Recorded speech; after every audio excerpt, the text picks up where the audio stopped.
Барлықтарыңызға сәлем. Каналға тіркеліп, лайк басуды ұмытпаңыздар. Мұса мен Харун пайғамбар. Мұса пайғамбар, оған Алланың сәлемі болсын, туралы мәлімет Құранның көптеген сүрелерінде кездеседі.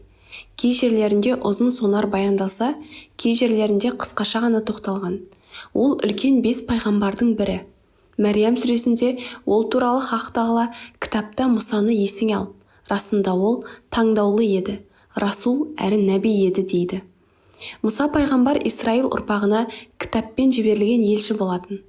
Сол кезде Жақып пайғамбардың 12 баласынан тараған ұрпағы Мысырда өз алдына бір ел құрап отырды. Мысыр елін ол уақытта патшалар емес, перғауындар басқаратын. Олар билікке келген соң көп ұзамай өздерін тәңір деп жариялады. Сондай-ақ Ніл өзені жағасында жер жыртып, егін егіп, сонымен күн көріп жүрді. Жылдар өте келе соқаға жеккен өгіздерді тәңірге теліп, оғанда табынатын болды. Исраил халқы өздері Мысырда өмір сүргенмен бұрынғыдай беделдері болмады. Перғауындар оларды ұлдарын құл, қыздарын күң етіп, езіп қанап, ең ауыр жұмыстарға салды. Олар сол жерден қашып шығып бұрынғы қасиетті жерлеріне баруға қаншама рет талпыныс жасаса да ойлағандары іске аспады. Сөйте тұра олар дүниеге әбден құнығып, Хазірет Жақыптың әкелген дініне аса көңіл бөлмеді. Бір күні перғауын түс көрді. Түсінде Құдыс жақтан апылдап келген бір от мысырлықтарды өртеп, күлге айналдырса да, Исраил халқына титтей де әсер етпейді. Ол түсінен шошып оянып, сәуегейлерін шақырып, істің мәнісін сұрайды. Олар жақында Исраил ұрпағынан бір ұл бала дүниеге келеді. Ол сенің патшалығыңды күл-талқан етеді деп жориды. Перғауын осыдан кейін дереу әрбір Исраил отбасында туылған ұл балаларды өлтіруге бұйрық шығарды. Исраил елі бұл қатыгездікке қарсы тұрар ешбір амал таба алмай қиналды. Перғауын осылай жаңа туылған ұл балаларды өлтіртіп жатқанда Имран деген бір кісінің шаңырағында ұл бала дүниеге келді. Ол Мұса пайғамбар еді. Хақ Тағала нәсіп етіп, оның анасының жүкті болғанын артынша босанып, ұл бала тапқанын ешкім білген жоқ. Хазірет Мұсаның анасы біреу-міреу көріп қояр ма екен деп, күні-түні мазасы қашты. Осы кезде Хақ Тағала оған, бір нәрсе болады деп қорқсаң, оны еміз де дарияға тастап жібер. Қорықпа да күйінбе. Расында оны саған қайтарамыз да пайғамбар қыламыз. Қасас сүресі 7-ші аятта аян берілген. Оның анасы осы аяннан соң баласын құндақтап, сандыққа салып, Ніл өзеніне қоя береді. Сандық судың бетімен аққан бойы перғауынның сарайының алдынан өтіп бара жатқанда, оның адамдары көріп қалып, сандықты сарайға алып барады. Перғауын оны өлтірмек болғанда, араға өзінің әйелі Әсия түсіп, менің де, сенің де көз қарашығымыз оны өлтірмеңдер. Бәлкім бізге пайдасы тиер, немесе балағып алармыз, деп баланы аман алып қалады. Алайда сәби сүт іздеп шырылдап жылай берді. Әсия сүт аналарды алып келсе де ешбір ембеді. Сүт аналардың арасында Хазірет Мұсаның әпкесі Мәриям да бар еді. Ол сендерге оны сендер үшін бағатын, оған қамқор бір отбасы көрсетейін бе, деп Мұсаның туған анасына ертіп келіп, соған емізгенде, сәби Мұса емірене еміп, тәтті ұйқыға кетеді. Хазірет Мұса 18-20 жастар шамасына келген кезде, Хақ Тағала оған керемет ілім мен хикмет нәсіп етті. Хазірет Мұса бұл жерде 3 мәселені шешуі тиіс еді. Мысырлықтардың түзеліп иманға келуі, Исраил ұрпақтарын Құдысқа апару және Исраил ұрпағының түзелуі. Хазірет Мұса Мәдиян еліне қашқанға дейін сол перғауын сарайында ер жетті. Оған перғауынның жары Әсия жақсылап қарап, тәрбиелеп өсірді. Бір күні Хазірет Мұса көшеде кетіп бара жатып, бір Исраилдық, бір мысырлық 2 адамның қызыл шеке болып төбелесіп жатқанын көреді. Исраилдық жеңіліп бара жатқанда Хазірет Мұсаны көріп қалып көмекке шақырады. Жігіт Мұса өте мықты, айбарлы жас болатын. Ол мысырлыққа жақындап келіп, ананы жіберуді талап етеді.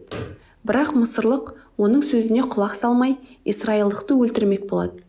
Осы кезде жігіт Мұса әлгі мысырлықты жұдырықпен түйіп кеп қалғанда, мысырлық сол жерде жан үзеді.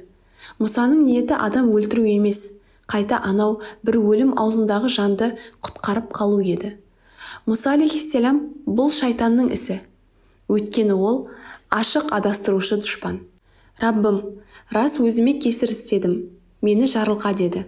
Сондықтан Аллах оны жарылқады. Өйткені ол тым жарылқаушы, ерекше мейірімді. Қасас сүресі 15-16 аяттар.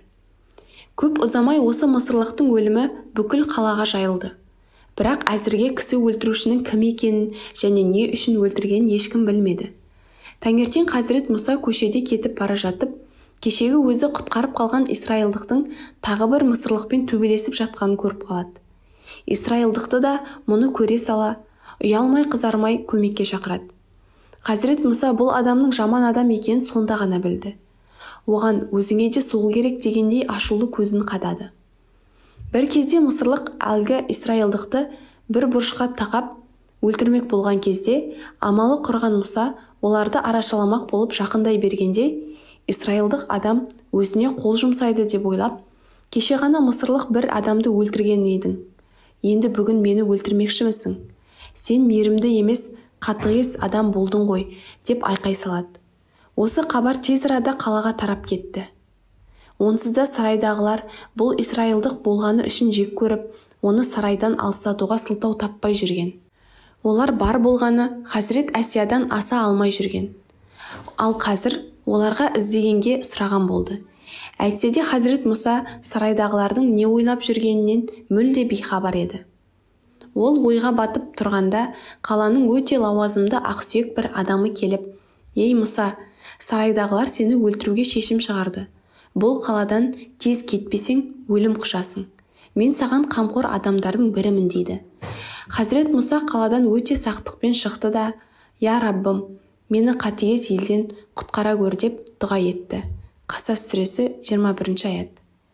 Жолға қаладан ұзап кетіп бара жатқан кезде Раббымның маған тура жол көрсетуінен үміт етемін деп күбірлейді. Қасас сүресі 22 аят. Бұл істе Хақ Тағаланың хикметі бар еді.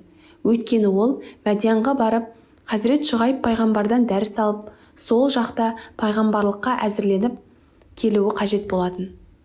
Күндердің бір күні пайғамбарлық келген кезде Мысырға қайта оралып, Перғауын мен оның халқын хақ дінге шақыруы тиісті.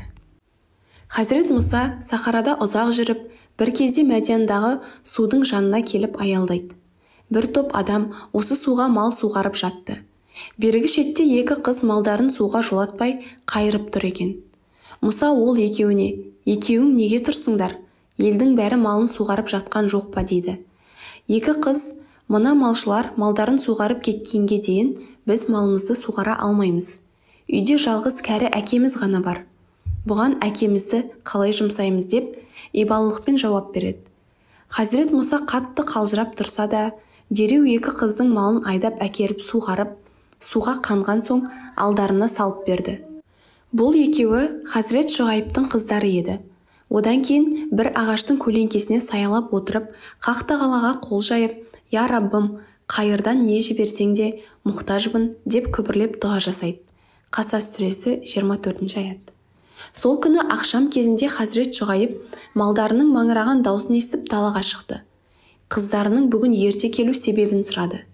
Мән-жайды білген соң, ол дереу қыздарының біреуін Хазірет Мұсаға жіберді. Қызы барғанда ол әлгі ағаштың түбінде отыр екен. Ол жанына ұяла жақындап, «Әкем сізді малдарды суғарған ақыңызды алсын деп шақырып жатыр» дейді. Хазірет Мұса олардан ақы алайын деген мақсатпен көмектеспеген еді. Алайда мына қыздың ибалығына қарап, оның әкесін көруге аңсары ауа қалды. Әрі ақсақал кісі шақырып тұрғанда бармасқа тағы болмайды. Қыздың алдына түскен бойы үйіне келіп, қартқа сәлем беріп жөн сұрасты. Дастархан басында Хазірет Мұса Шұғайб пайғамбарға басынан кешкендерін түгелдей баяндады. Бұл жерде қуғыншы келіп қалуы мүмкіндігін айтты. Сөздерін ден қоя тыңдаған қария оған, «Қорықпа, бұдан былай залым елден саған келер ешбір қиянат жоқ. Сен қауіпсіз жердесің» деп басу айтты. Бір талайдан кейін қонақ әзірленген бөлмеге жатып қалған соң Шұғайб пайғамбардың бір қызы әкесіне келіп, «Әкешім, біз көптен бері бір жалшы іздеп жүрген жоқ па едік? Іздегенге сұраған деген осы емес пе? Мына кісі Әбден бізге лайық адам екен. Өзі күшті, әрі сенімді де мейірімді жан. Бізбен тілдескен кезде жүзімізге бір ретте болсын қарамады. Осы жігітке қолқа салып көріңіз дейді. Таңертең Шұғайып пайғамбар Хазірет Мұсаға: «Мұса, саған айтар ұсынысым бар.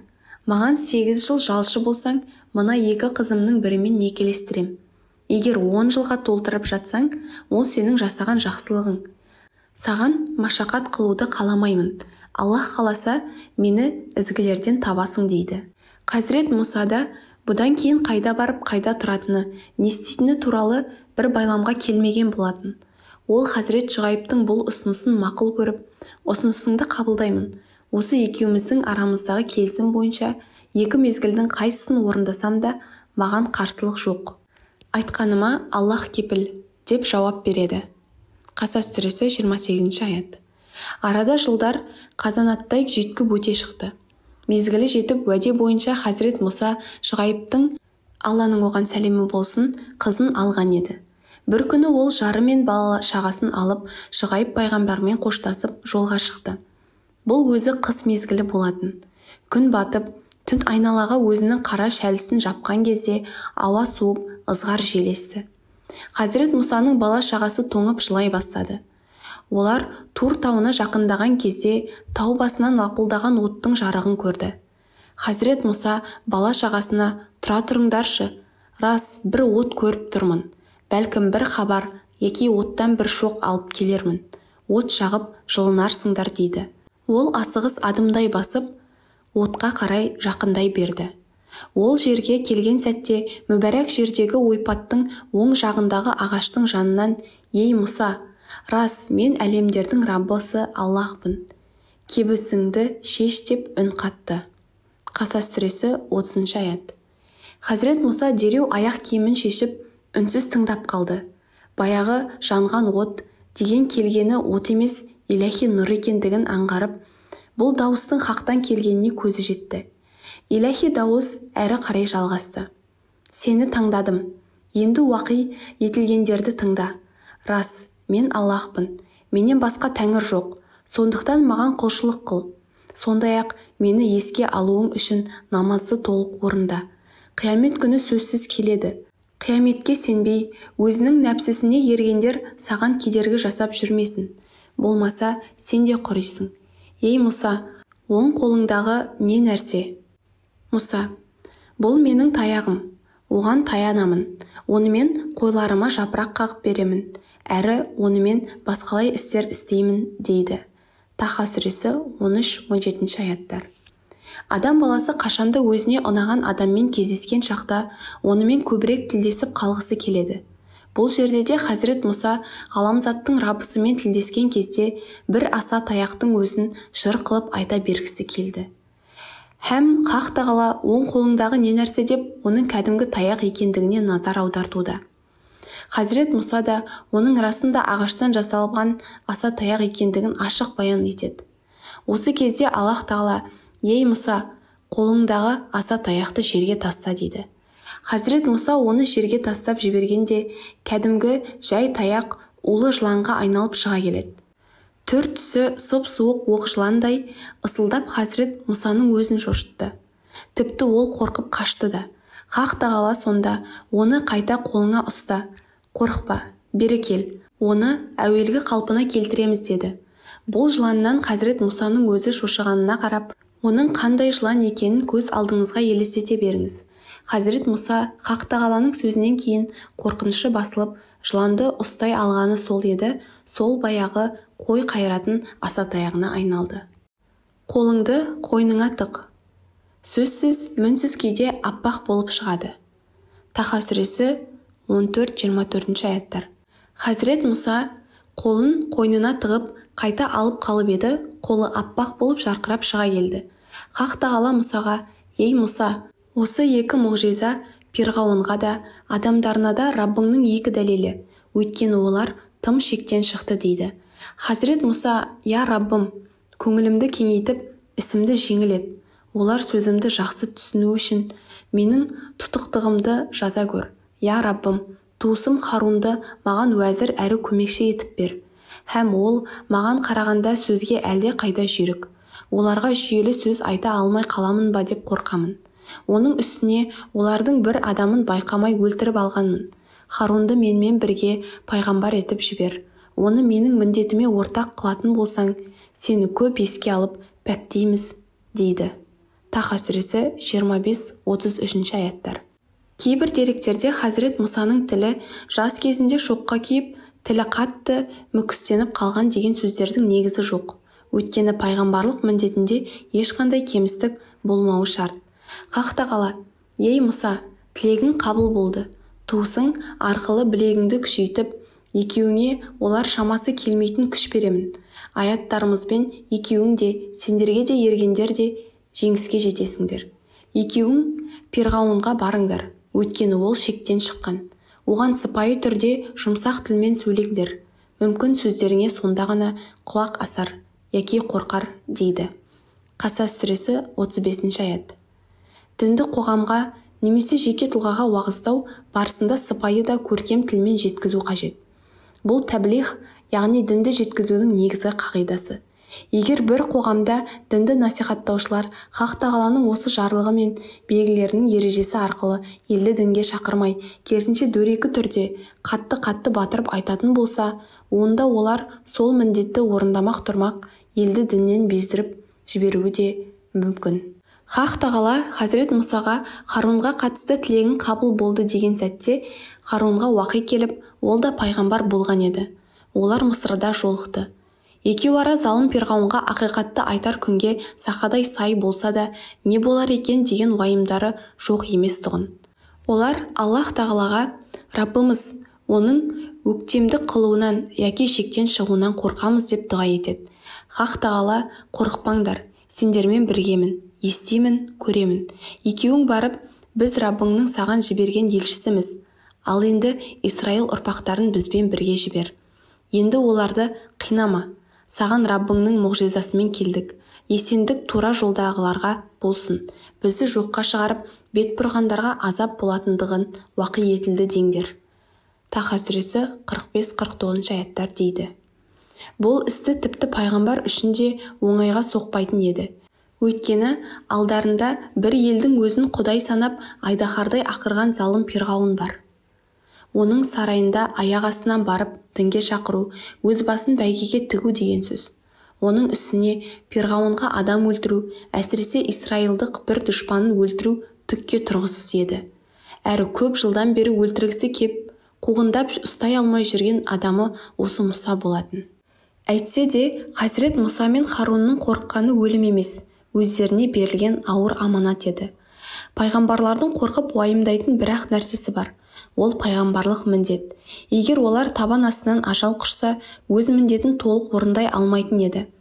Пайғамбарымыз Мұхаммедтің оған Алланың сәлемі мен игілігі болсын, қоштасу қажылығында үмбетіне: сендерге пайғамбарлық міндетімді толық орындап, дінді қалтқысы жеткіздім бе деп 3 рет сұрауы осының белгісі. Бірақ әрқандай пайғамбар әсте міндетін толық орындап болмай, бұл өмірден көшпейді. Өз уазипасын іске асыру жолында аспан төңкеріліп, жер жарылса да, оған титтей кедергі келтіре алмайды. Өйткені кепілдікті қорықпаңдар, сендермен біргемін, естимін, көремін деп Хақ-тағала береді.